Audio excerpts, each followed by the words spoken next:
하나님께서 오늘 우리에게 주시는 귀한 말씀은 출애굽기 15장, 구약성경 출애굽기 15장 22절에서 27절의 말씀입니다. 주여 감사합니다. 출애굽기 15장 22절에서 27절의 말씀을 봉독할 때에 말씀을 경청하십시오. 모세가 홍해에서 이스라엘을 인도하매 그들이 나와서 수르 광야로 들어가서 거기서 사흘 길을 걸었으나 물을 얻지 못하고 마라에 이르렀더니 그곳 물이 있어서 마시지 못하겠으므로 그 이름을 마라라 하였더라. 백성이 모세에게 원망하여 이르되 우리가 무엇을 마실까 하며 모세가 여호와께 부르짖었더니 여호와께서 그에게 한 나무를 가르치시니 그가 물에 던지니 물이 달게 되었더라. 거기서 여호와께서 그들을 위하여 법도와 율례를 정하시고 그들을 시험하실세 이르시되 너희가 너희 하나님 나 여호와의 말을 들어 순종하고 내가 보기에 의를 행하면 내 계명에 귀를 기울이며 내 모든 규례를 지키면 내가 애굽 사람에게 내린 모든 질병 중 하나도 너희에게 내리지 아니하리니 나는 너희를 치료하는 여호와임이라. 그들이 엘림에 이르니 거기에 물샘 12과 종려나무 이런 거루가 있는지라.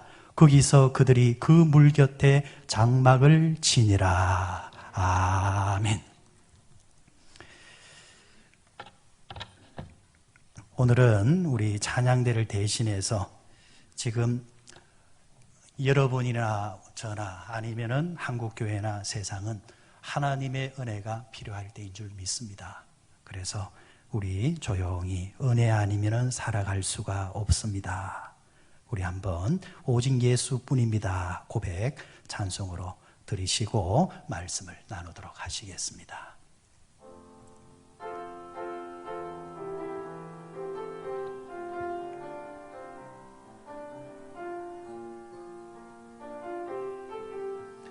은혜 아니면은 살아갈 수가 없습니다. 은혜 아니면 살아갈 수가 없네. 호흡마저도 다 주의 것이니 세상 평안과 위로 내게 없어도 예수 오직 예수뿐이네. 은혜 아니면 살아갈 수 없습니다. 은혜 아니면 살아갈 수가 없네. 호흡마저도 다 주의 것이니 평안과 위로 내게 없어도 예수 오직 예수뿐이네. 그 신궤 다 볼 수도 없고 작은 고난에 지쳐도 주께 묶인 나의 모든 삶 버티고 견디게 하시네.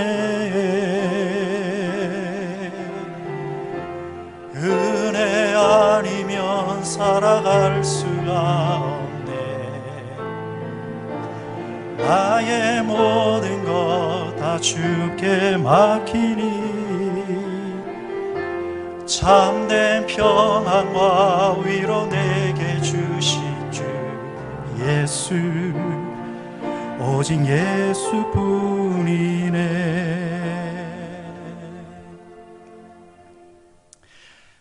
이 시간 성전에서 예배드리는 교우 여러분 아니면 이 시간도 가정에서 예배를 드리고 있는 교우 여러분, 몸은 떨어져 있지만은 하나님은 영이시지 않습니까? 그래서 영으로 예배하는 자, 하나님은 영이시니 예배하는 자가 영으로 예배하라 했는데 영은 공간을 초월하고 장소를 초월할 줄 믿습니다. 그래서 이곳에서 예배를 드리든 아니면은 가정에서 예배를 드리든 그 영이 하나님을 주목하고 있다고 한다면 하나님께서 동일한 은혜와 축복으로 임재하실 줄 믿습니다. 여러분, 이것이 무슨 병인지 한번 맞춰보시기 바랍니다. 이 병은 뚜렷한 원인이 없다고 합니다. 그래서 병은 병인데 잘 알려지지 않은 병, 잘 연구되지 아니하고 해답을 찾지 못한 병이라고 합니다. 아이들의 3분의 1 정도가 이 병을 앓는다고 합니다. 이 병을 앓는 아이들은 일반적으로 무릎 관절 주변에 통증을 호소한다고 합니다. 아이들이 대개 저녁 무릎이 되어지면은 통증이 오기 시작하는데, 아이들의 이 3세에서 4세 아니면은 8세에서 12세까지도 이 병이 적지 않게 경험이 된다고 합니다. 문제는 이 병이 특별한 치료책이 없다라는 겁니다.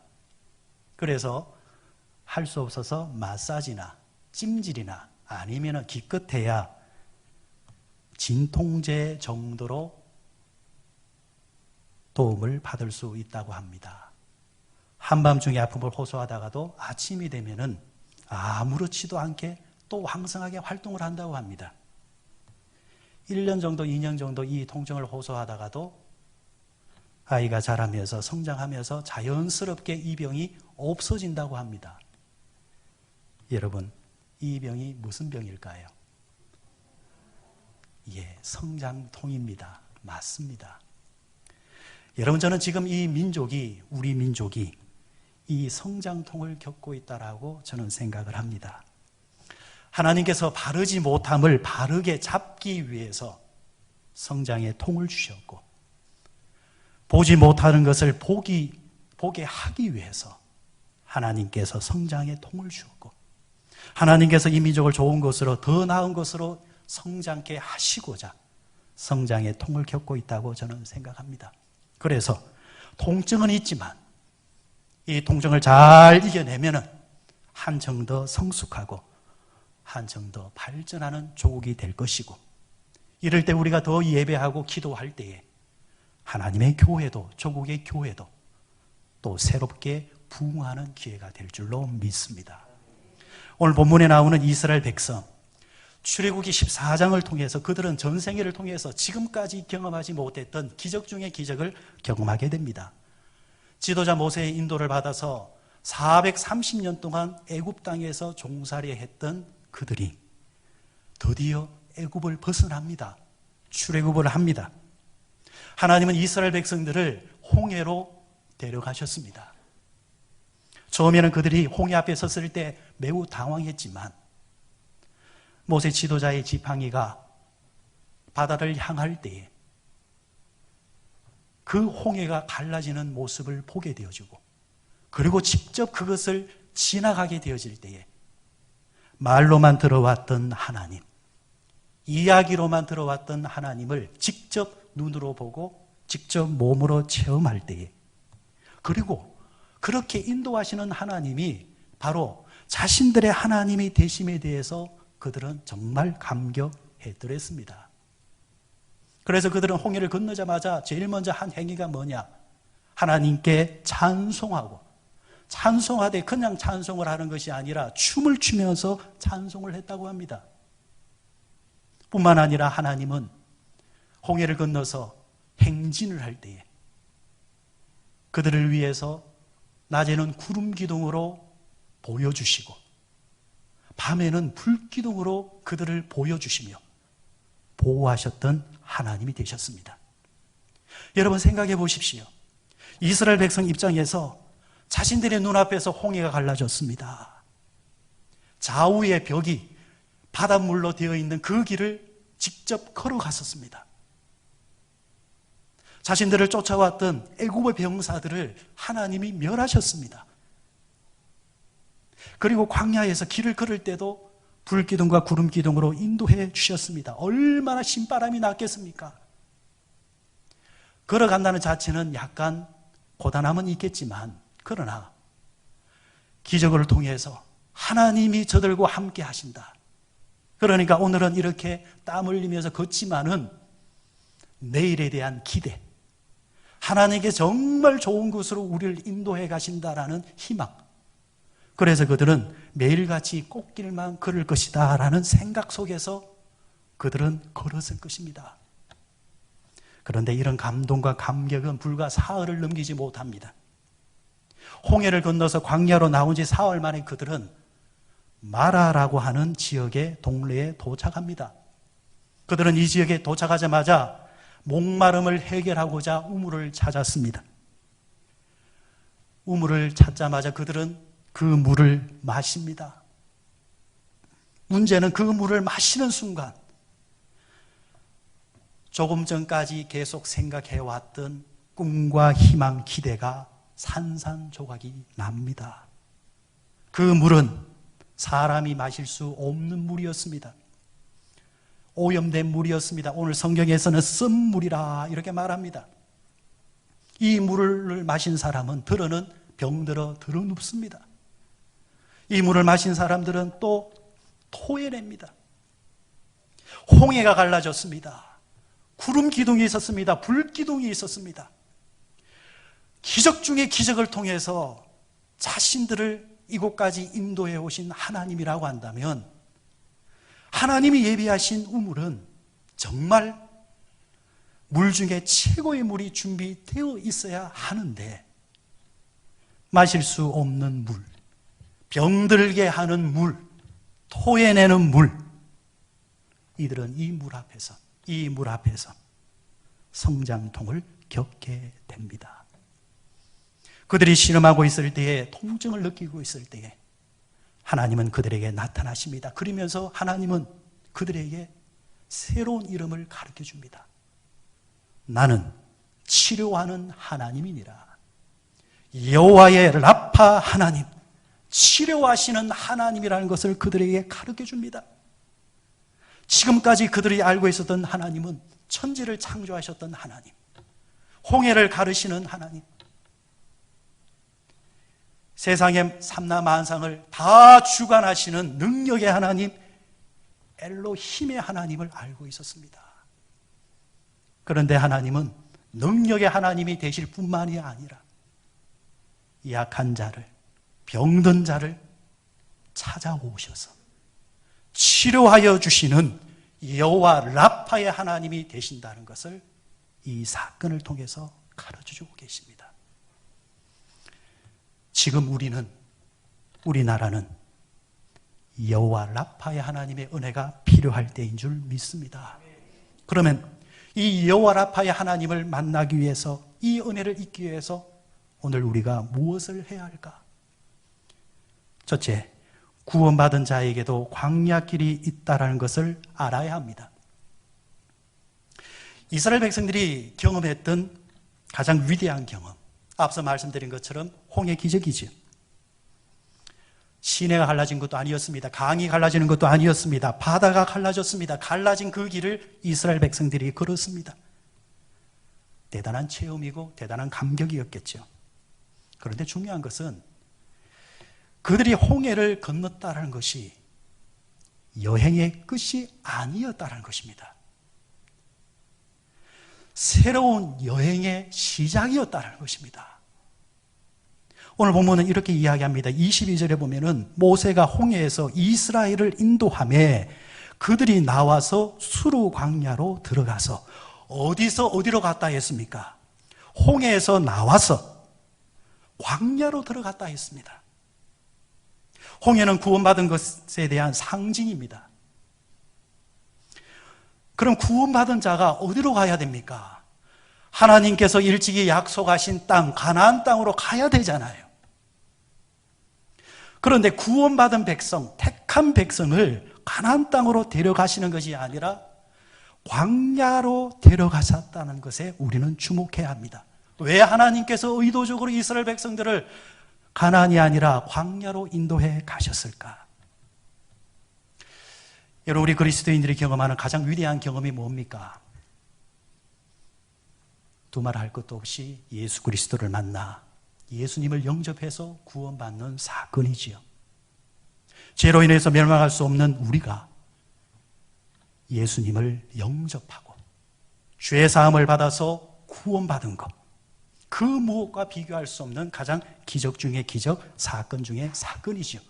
그러나 동시에 우리가 알아야 할 것은 내가 예수 그리스도를 영접하고 모셔드림으로 통해서 구원받은 것이 신앙의 끝이 아니라는 것입니다. 새로운 여정의 시작이라는 것입니다. 결코 만만치 않은 여정이 우리를 기다리고 있다는 것입니다. 이것을 신앙생활이라 합니다.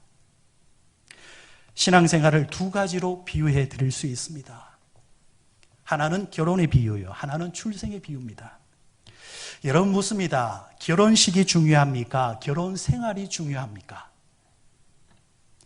사람마다 차이가 있겠지만은 결혼식이 중요하기도 하고 결혼생활도 중요하지만은 예를 들어서 결혼식을 앞두고 있는 신혼부부 같은 경우, 예비부부 같은 경우는 그 결혼식이 정말 기다려질 것이고 그들에게 있어서 정말 소중하게 여겨질 것입니다. 그러나 인생을 살아본 분들, 결혼 생활을 어느 정도 해본 분들은 열애연은 하시는 말씀이 결혼식보다도 결혼 생활이 더 중요하다고 말합니다.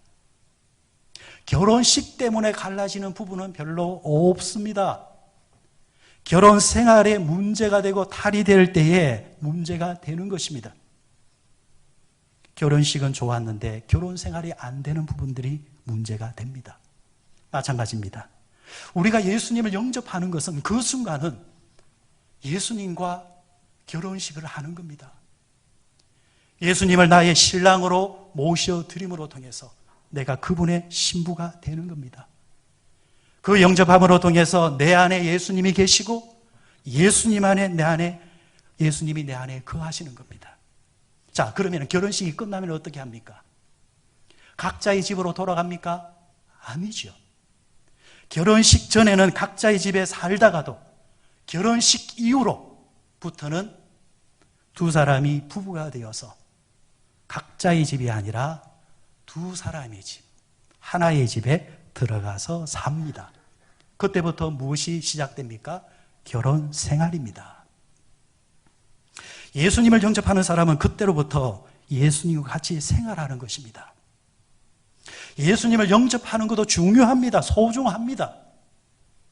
그러나 더 중요한 것은 예수님을 영접한 사람들이 예수님과 함께 생활하는 것도 더 잘해야 한다는 것입니다. 신앙을 갖는 것도 중요하지만은 신앙생활을 잘하는 것이 더 중요하다는 겁니다. 또 하나의 비유는 탄생의 비유로 말씀드릴 수 있습니다. 사람이 태어나는 것도 중요하지만은 더 중요한 것은 뭡니까? 태어난 사람이 잘 자라고 성장하는 것. 정말 중요한 겁니다. 사람이 탄생하고도 성장하지 아니하면은 근심이 됩니다. 걱정이 됩니다. 사람이 자라는 것을 보면은 육체적으로 자라는 것이 있고 정신적으로 자라는 것이 있지요. 정상적인 사람은 나이에 따라서 시간에 따라서 자연스럽게 육체가 자라고 정신이 자랍니다. 그런데 문제는 나이가 들면서 몸은 자라는데 정신이 자라지 않을 때가 있다라는 거예요. 이게 문제입니다. 생각해 보십시오. 아이들이 태어났습니다. 아이들이 많이 울잖아요. 우는 애들은 대부분 몇 가지로 요약됩니다. 배고파서 젖 달라고 할 때 울지요. 또 언제입니까? 기저귀 갈아달라고 할 때 울지요. 아니면은 자세가 안 좋으니까 자세 바뀌어달라고 울지요. 이것만 해소시켜주면은 아이들은 편안해집니다. 그런데 이 아이가 자라서 20살이 되었습니다. 아니면 30살이 되었습니다. 그런데 30살짜리가 배고프다고 엄마한테 와서 웁니다. 밥 줘. 이거 정상입니까? 엄마 나 똥 쌌어. 똥 기저귀 갈아줘. 이게 정상입니까? 비정상이죠.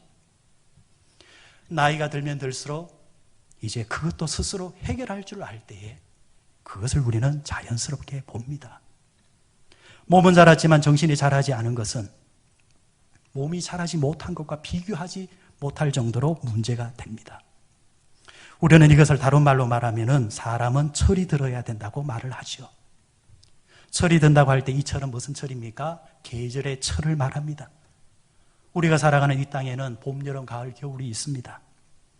사람은 철에 따라서 어떻게 합니까? 옷도 갈아입습니다. 음식도 제철 음식을 찾아 먹습니다. 농사의 비유로 한번 들어보십시다. 농부는 봄이 되어지면 뭐 합니까? 씨를 뿌립니다. 그리고 여름이 되어지면 어떻게 합니까? 그 씨가 자라서 가지가 납니다. 잎을 냅니다. 그리고 그 가지와 잎은 가을이 되면 어떻게 합니까? 열매를 맺습니다. 겨울이 되면 어떠합니까? 내년을 위해서 땅을 씌워줍니다. 그래서 농부는 열심히 일을 해도 아무렇게나 열심히 하는 것이 아니라 철에 맞게 일을 합니다.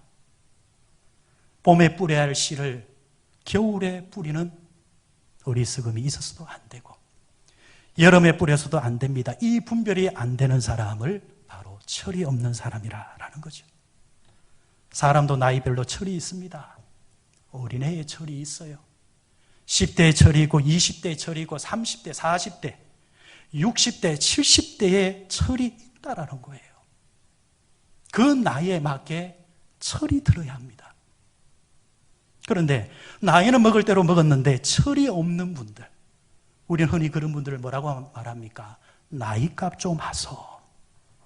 경상도 말로는 식은 좀 들어라. 다 무슨 말이에요? 철 들어야 된다는 겁니다. 그래서 사람은 태어나는 것도 중요하지만 탄생하는 것도 중요하지만 맞추어서 철드는 것은 더더욱더 중요하다. 그런 의미에서 신앙에도 철이 있다는 겁니다. 태어나는 시기가 있어요. 영접하는 철이 있습니다. 그러면 영접한 자는 철에 맞춰서 어떻게 해야 됩니까? 자라야 합니다. 자란 자들은 또 때에 맞춰서 어떻게 해야 돼요? 열매를 맺어야 하는 겁니다. 그래서 사도 바울은 에베소서 4장에서 이렇게 말합니다. 하나님의 아들을 믿는 것과 아는 일, 그리스도의 장성한 분량까지 자라라. 믿는 것도 중요하고 아는 것도 중요하지만은 결국 믿고 아는 자들은 어디까지 가야 된다? 자라야 된다라는 거예요. 사랑하는 여러분, 지금 이스라엘 백성들은 광야로 나아갔습니다. 하나님께서 왜 광야로 인도하셨을까요? 광야가 사람을 철들게 만들기 때문입니다. 그래서 이 광야는 하나님이 의도적으로 이스라엘 백성들이 성숙하게 하기 위해서, 철들게 하기 위해서 광야로 모셔서 몰아가셔서 그곳에서 훈련하고 있는 것입니다. 그러므로 여러분, 지금 이 시간 우리의 삶이 광야입니까? 나라 전체도 힘들고 개인의 가정의 생활도 힘들고 자영업자는 더 힘들고 모든 자들이 불안해하고 공포해할 때에 아무것도 보이지 아니하는 것이 광야의 특징이라 할 때에 오늘 우리는 그 시간에 서 있지는 않습니까? 그럼에도 불구하고 여러분, 이 광야를 우리의 신앙이 성숙해지는 시간으로 삼으십시다. 더 하나님을 주목하는 시간으로 삼고 말씀으로 돌아가고 기도로 돌아가고 내가 부족했던 모습이 뭔가 자성하면서 돌아갈 때에 이 광야는 광야로 끝나는 것이 아니라 축복을 향한 과정이 되어질 줄 믿습니다. 두 번째는 여호와 라파 하나님을 만나기 위해서는 부르짖는 기도를 하셔야 합니다. 왜 부르짖는가? 사랑하는 여러분, 우리가 사는 동안 부르짖을 수밖에 없는 일들이 우리의 삶에는 너무 많다는 겁니다. 오늘 본문에 앞서 출애굽기 15장의 전반부에서는 이스라엘 백성들이 홍해를 건너고 춤을 추면서 찬송을 했어요. 사흘 뒤에 이런 일이 벌어질 것이라 그 누구도 생각 못했을 거예요. 저는 이것이 인생이라 생각합니다. 찬송하고 기뻐했던 그 입술이 원망과 불평의 입술로 바뀌어버립니다. 하나님을 찬송했던 그 손이 자신의 가슴을 치는 탄식의 손으로 바뀌어버리는 거예요. 내일 우리 앞에 어떤 일이 벌어질지 모릅니다. 이것이 인생입니다.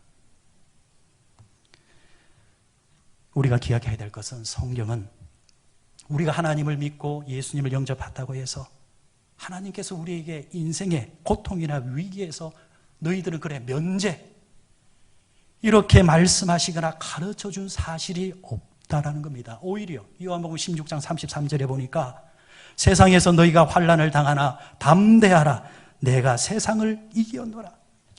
믿는 자들이 살아가는 세상에서 너희들은 환난을 당한다고 말씀하셨습니다. 하나님 내가 왜 환난을 당해야 됩니까? 아니라 믿는 자들이 살아갈 때에 환난을 당할 수밖에 없다라는 거예요. 그것이 인생이기 때문입니다. 그런데 믿지 않는 자들과 믿는 자들이 무엇이 다르냐? 믿는 자들이 환난을 당하지만은 그 환난에서 승리케 해주시는 우리 주님이 우리에게 있기 때문에 그래서 그 주님께 우리가 부르짖어서 기도하면 우리 주님이 우리를 세상에서 이길 수 있도록 해주시겠다고 약속하셨기 때문에 이것이 우리에게 축복이라는 겁니다. 그래서 여러분 세상 사람들은 죽을 일 앞에서 죽을 수밖에 없지만 낭망하고 좌절할 일 앞에서 좌절할 수밖에 없지만 우리는 오히려 그 속에서 기도하는 사람이 되어져서 오히려 사는 길로 생명의 길로 승리의 길로 나아갈 수 있다라는 이야기입니다. 기도에는 여러 형태의 기도가 있습니다. 인생의 위기나 환난을 만날 때 여러 기도가 있겠지만은 여러분들이 권하고 싶은 것은 부르짖는 기도를 꼭 배우시기를 바랍니다. 왜요? 하나님은 약속하셨습니다. 너는 내게 부르짖으라. 부르짖으라. 그러면은 내가 내게 응답하겠고 네가 알지 못하는 크고 비밀한 일을 너에게 알려주리라. 약속하셨습니다. 그럼 여기서 부르짖는다는 말은 뭘까요? 오늘 보면 25절에도 보면 모세가 여호와께 부르짖었다 했습니다. 여기서 부르짖는다는 말은 원어로 보면 내 속에 있는 것을 다 토해내는 것을 말합니다. 또 하나는 공포와 비명을 지르는 겁니다. 모세가 얼마나 무섭고 두려웠으면 공포스러웠으면 속에 있는 것을 다 토해내는 심정으로 이렇게 부르짖었을까요? 가만히 묵상해 보면 이해가 됩니다. 모세는 혼자의 몸이 아니잖아요. 300만이 넘는 사람들이 자기만 바라보고 있어요. 지도자는 그래서 판단하기가 어려운 겁니다. 자기 하나의 인생으로 생각하면은 그냥 하면 되겠지만 그러나 내 뒤에 교우들이 있고 성도들이 있고 나라가 있고 민족이 있고 그럴 때 그 하나의 판단이 민족의 운명을 판가름하기 때문에 그래서 지도자는 어려운 겁니다. 그럴 때 모세는 어디로 나갔습니까? 하나님 앞에 엎드렸습니다. 이것이 모세의 축복입니다. 이것이 모세의 능력입니다. 하나님 앞에 나아가서 속의 것을 다 토해내면서 하나님! 이렇게 불렀다라는 거예요. 여러분 위기 때 하나님을 부르는 사람이 있고요. 안 부르는 사람이 있어요. 하나님 한 분만 보여지면요. 그분만이 나의 유일한 희망이라고 한다면 부딪힐 수밖에 없어요. 왜? 해결자가 그 하나님 한 분이라는 것을 부르짖는 자는 알기 때문입니다. 성경은 우리가 부르짖을 때 우리를 고통에서 건져주시겠다 약속하셨습니다. 시편 50편 15절에서 환난 날에 나를 부르라 내가 너를 건지리라.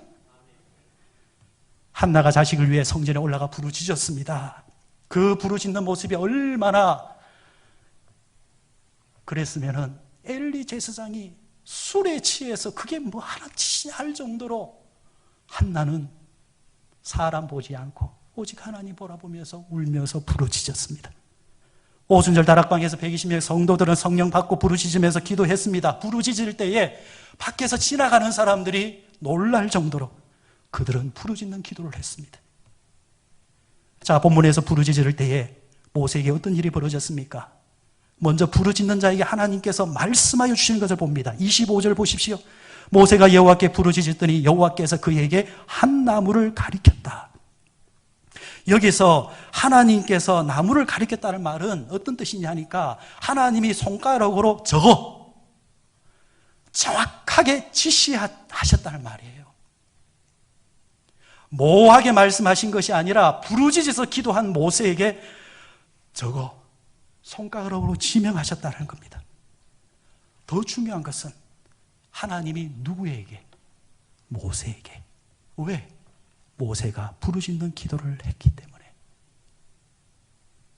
쉽게 말해서 하나님은 부르짖는 자, 기도하는 자에게 하나님은 말씀하여 주시고 방법을 주십니다. 이것을 기도 응답이라 합니다. 여러분, 우리가 이 세상의 문제를, 난제를 해결할 수 있는 방법이 뭡니까? 하나님이죠. 그럼 우리 그리스도인, 세상 사람들은 하나님이 몰라서 부르짖지 않는다 할지라도 우리는 알잖아요. 아는 자가 기도하지 아니하면 희망이 없습니다. 300만 가운데서 하나님을 오로지 주목하는 모세 한 사람의 주목하는 부르짖는 기도가 하나 있을 때 하나님은 그 민족을 살린 것처럼 오늘 이 조국 땅에 특별히 우리 교회가 기도한다고 한다면 하나님은 이 땅을 고치시고 구원하실 줄 믿습니다. 부르짖을 때 하나님께서 문제를 해결해 주십니다. 하나님께서 썬물을 단물로 바꾸시는 기적을 실행하실 때 모세에게 저 나무를 물에 던지라 했습니다. 그런데 성경을 보면 어디에도 이 나무가 무슨 나무인지 이름을 말하고 있지 않습니다. 다시 말해서 나무가 신령한 것이 아니라는 것입니다. 하나님은 죽은 지팡이를 통해서도 홍해를 가르시는 하나님이십니다. 생명이 없는 나무를 통해서도 꽃을 피게 하시는 분이 하나님이십니다. 다시 말해서 지금 이 나무는 생명이 있는 것이 아닙니다. 능력이 있는 것이 아닙니다. 신령한 것이 아닙니다. 다만 그것이 하나님 손에 도구로 사용되어질 때에, 하나님의 도구가 될 때에 그 나무가 신령한 나무가 되더라는 겁니다. 다시 말해 성경 기자라 말하고자 의도는 나무가 물을 바꾼 것이 아니라 그 나무가 하나님 손에 쥐어지게 되니까 하나님이 고치셨다는 것을 말하고자 하는 것입니다. 하나님께서 모세에게 그 나무를 물에 던지라 했을 때, 그 말씀에 순종해서 던졌을 때에 그 물이 쓴물이 변하여 단물이 되고, 사람들을 병들게 했던 그 물이 병을 고치는 물로 바뀌더라는 것입니다. 하나님이 그때 이렇게 말합니다. 봐라, 나는 치료하는 여호와로, 고치는 여호와, 여호와 라파 하나님이라는 것을 기억하라 가르쳐 주셨습니다. 여러분, 오늘 우리나라에 여호와 라파 하나님이 정말 필요할 때인 줄 믿습니다. 나라를 위해 부르짖는 기도하십시다. 민족을 위해서 부르짖는 기도하십시다. 교회를 위해 부르짖는 기도를 하십시다. 저는 말씀을 준비하면서 얼마나 가슴이 아팠는지 모릅니다. 1866년 대동강변을 통해서 선교사가 이 땅에 들어왔습니다. 토마스 선교사가 자기 목이 날려가면서도, 날리면서도 자기를 죽이는 자에게 이것 좀 읽어보시오, 이 성경 좀 읽어보시오 하면서 성경을 주었습니다. 그런데 그 성경이 사람 손에 전해지고 전해질 때에 이 땅에 교회가 세워졌습니다. 그때로부터 지금까지 134년의 선교 역사가 흘렀습니다. 이 초국 땅에서 성전 예배가 중단된 적이 단 한 번도 없었습니다. 1956년 6월 25일 6.25 사변 때에도요, 낙동강까지 그 북괴들이 밀려 내려올 때도 부산 땅에서 주일 예배를 드렸습니다. 메가더 장군이 인천 상륙작전을 감행할 때에 5,000분의 1입니다. 이거는 이룰 수 없습니다. 모든 사람들이 반대하고 고국에서도 반대할 때 메가더는 지금 우리가 이 일을 할 때에 부산 땅에서 하나님을 믿는 예배하는 자들이 우리를 위해서 기도하고 있으니까 그 기도의 능력으로 우리는 이룰 수 있다. 그렇게 세워진 나라가 우리나라요, 우리 조국교회의 힘이었습니다. 그런데 지금 우리나라는 코로나 바이러스로 전국 교회가 주일 예배를 타다야 하는 현실 앞에 섰습니다. 정말 경험하지 못하는 삶을 우리가 살아가고 있습니다. 오늘 성경에 나오는 썸물, 이 마라의 썸물을 지금 우리는 정말 경험하고 있습니다. 그러면 우리 어떻게 해야 합니까? 그냥 썸물을 마시면서 불안해하면서 가만히 있어야 합니까? 기도해야 될 줄 믿습니다. 모세처럼 부르짖는 기도를 하십시다. 우리가 성전에 모이지 못해도 여러분들의 각자의 자리에서 아침에 눈 뜨면 주여 이 조국 땅을 고쳐주옵소서. 주무실 때도 주여, 식사할 때도 주여. 보잘것없는 나무 조각 하나 가지고 썸물을 단물로 바꾸신 하나님, 민족 위에 퍼져 있는 역병도 고쳐주실 줄 믿습니다. 기도하면요 삽니다. 말씀을 맺으면서 27절 말씀을 읽으며 말씀을 맺겠습니다. 그들이 엘림에 이르니 거기에 물샘 12과 종려나무 70그루가 있는지라. 거기서 그들이 물 곁에 장막을 치니라. 아멘. 저는 이 말씀이 얼마나 위로가 되고 은혜가 되는지 모르겠습니다. 사막에서 광야에서 샘이 하나가 아니고 12이라 했습니다. 종려나무가 70그루라 했습니다. 환상의 오아시스죠. 근데 이 엘림이 마라에서 약 10km 정도 떨어져 있습니다. 남쪽으로. 그런데 조금 전까지 이스라엘 백성들은 마라에서 찬송하는 입을 가지고 불평을 쏟아냈습니다. 원망을 쏟아내었습니다. 지도자 모세를 찾아와서 따졌습니다. 그들이 왜 그랬을까요? 엘림이 보이지 않았기 때문입니다. 그러나 여러분 기억하십시오. 우리가 보지 못하고 있어도 엘림은 있습니다. 희망이 내일이 보이지 않아도 하나님이 살아계시는 한, 하나님이 이 조국 땅을 버리지 아니하시는 한, 이 땅에서 모세와 같이 부르짖는 기도를 하는 사람이 있는 한, 하나님은 이 조국 땅의 희망과 내일을 준비해 두었습니다. 하나님은 우리의 병든 몸도 치유하시고 마음도 치유하시고 민족의 역병도 치료하실 줄 믿고, 여러분 여호와 라파의 하나님을 부르면서 각자의 삶에서 부르짖는 기도를 하십시다. 하나님의 놀라운 역사가 또 경험되어지는 이 기간이 되기를 주의 이름으로 축원드립니다. 여호와 라파의 하나님, 사람을 살리기도 하시고 세우기도 하시고 넘어지기도 하시고 질병을 통해서 때로는 매를 드시다가도 여호와 라파의 하나님을 통해서 모든 질병이 물러가게 하시는 하나님, 이 시간 이 조국 땅을 위해서 기도하오니 이스라엘 백성들을 버리지 아니하신 것처럼 이 조국 땅, 이 민족을 버리지 마시고 이 시간 이 성전에서 각자의 처소에서 하나님을 바라보며 영으로 부르짖며 기도할 때에 주님, 오늘 주신 약속의 말씀대로 이 조국 땅에도 치료와 치유의 역사가 나타나는 은혜가 주장될 수 있도록 역사하여 주옵소서. 역병만 고칠 뿐만이 아니라 이 조국 땅이 눈을 뜨게 하시고 귀를 열게 하여 주시고 또 성도들도 하나님께로 더 가까이 다가가는 기회로 삼을 수 있도록 우리 하나님 인도하여 주옵소서.